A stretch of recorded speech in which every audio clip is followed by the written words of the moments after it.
The crowd in Rome went completely silent, not after a match point, not after some impossible shot. In the middle of a match, during a routine changeover, 50,000 people stopped making noise simultaneously. Then they exploded, standing ovation, her name echoing around the Foro Italico. Players from other courts apparently heard the reaction and didn't understand what had happened. Even the chair umpire looked momentarily caught off guard. Alex Eala had just done something that had absolutely nothing to do with winning a point. And Martina Navratilova, someone who has witnessed decades of the sport at its highest level, who has seen nearly everything tennis produces, reportedly stopped and paid specific attention to what she had just watched. Here's what actually happened in Rome, and why that moment traveled far beyond the match itself. Eala arrived in Rome carrying genuine momentum. Just weeks before, a breakout run at the Miami Open had forced the tennis world to update its assessment of her. Rankings were climbing, expectations were building, and people who follow the sport closely were watching to see if Miami had been a statement or a fluke. Rome was the kind of stage where that question gets answered. It wasn't answered the way fans hoped. Her singles run ended earlier than expected, and the energy around the tournament shifted immediately. That's how it works in tennis. One result changes the temperature of everything. The questions that come with fast rises surfaced quickly. Was Miami an outlier? Is this the reality check? What she did the next morning told you more than any result could have. She showed up for doubles practice, smiling, focused, no frustration in her body language, no visible sign that she was still processing the loss. Players who've watched enough athletes know what genuine reset looks like versus performed positivity. This looked real. That attitude led directly to what happened next. Coco Gauff reached out personally to partner with her for doubles. At Gauff's level, that kind of choice carries weight. Top players are deliberate about who they spend competitive time with, and the decision communicated something specific about how Eala was being perceived within the tour. When they stepped on court together, the partnership looked natural almost immediately. Communication, energy, the rhythm of how they moved between points, it didn't look like two players still figuring each other out. Rome crowds are among the most emotionally responsive in tennis. They don't engage politely. When they connect with someone, you feel it across the stadium. And as the match progressed, the crowd started warming toward Eala in that specific way, reacting to her energy, feeding back enthusiasm, the kind of atmosphere where something memorable starts to feel possible. Nobody knew what was actually coming. Midway through, during a changeover, everything was normal. Players resting, crowd relaxed, the chair umpire following routine. Near the front rows of the seating area, an elderly woman appeared unsteady while trying to navigate through the crowd. Not a dramatic scene, no commotion, no one calling for help. The kind of moment that happens in large crowds constantly, where most people assume someone else will step in. Almost the entire stadium missed it. The players were at their benches, the cameras were on the court, the umpire was monitoring the clock. Everything continued.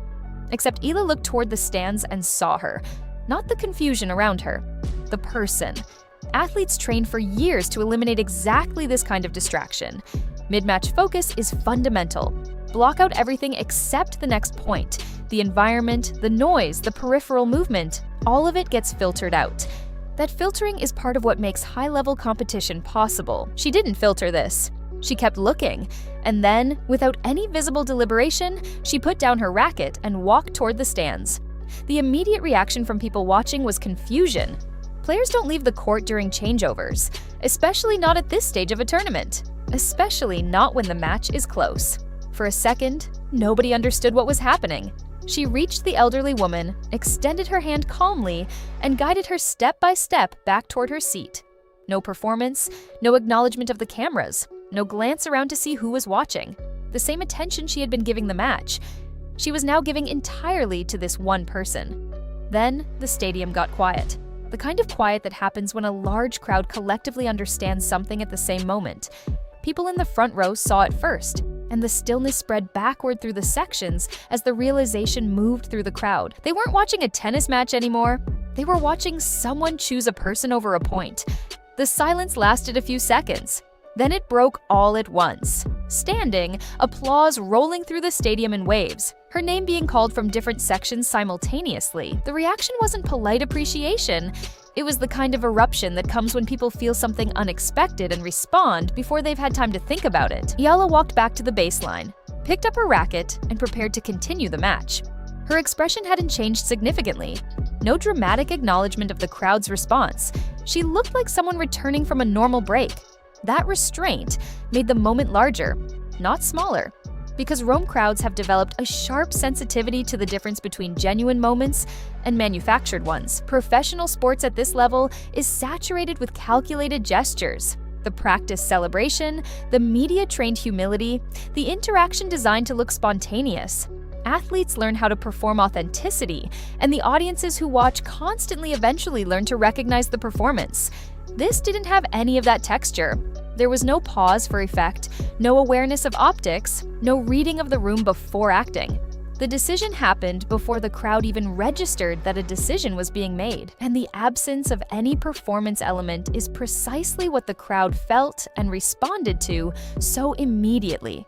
You could see it in the faces of people watching. They weren't reacting to a nice moment. They were reacting to something that felt true. A person who noticed something outside the competition and responded as if the competition could wait, because for that moment, it actually could. That quality is what carried the moment beyond Rome. Martina Navratilova's response wasn't generic appreciation for sportsmanship. What she communicated, and what others with long experience in the sport echoed, was recognition of something specific. Character that shows up without prompting, in conditions specifically designed to suppress it. Navratilova has watched generations of players develop. She's seen talent at every level. She's seen players with extraordinary results who were difficult to connect to, and players with modest results who left lasting impressions on the sport. The distinction she understands, having been at the center of tennis for so long, is that results determine a career's statistics, but character determines a career's meaning. What Eala demonstrated in that moment wasn't a quality that develops through coaching or strategic presentation. You don't practice noticing people who need help in the middle of competitive pressure. That response comes from something more fundamental: how a person is oriented toward the world when competition isn't telling them what to do. That's what experienced eyes in the sport are trained to recognize. And that's why the reaction from Navratilova and others wasn't simply about a kind gesture. It was recognition of what kind of athlete and person is emerging.